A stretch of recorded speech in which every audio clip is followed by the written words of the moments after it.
Munira Pazginchi o'zingiz haqingizda aytib o'tasizmi? Men Saidahmedova Munira, 25 yillik tajribaga ega pedagog psixologman. Ayni vaqtda fayz ta'lim o'quv markazi rahbari va asoschisiman. Munira opa, qarang, sizga bir nechta savollarim bor edi.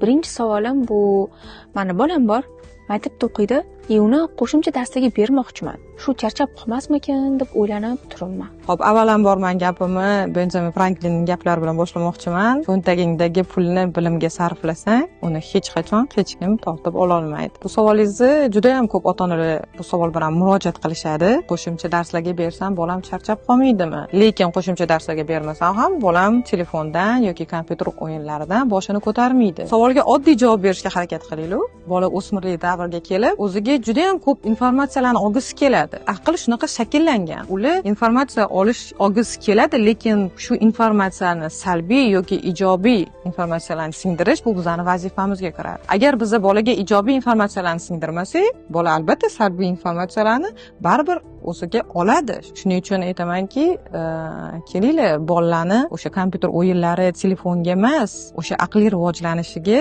ijobiy ta'sir qiladigan omillar bilan to'ldiraylik. Ya'ni bilimli, o'zini qiziqishlariga qarab har xil to'garaylar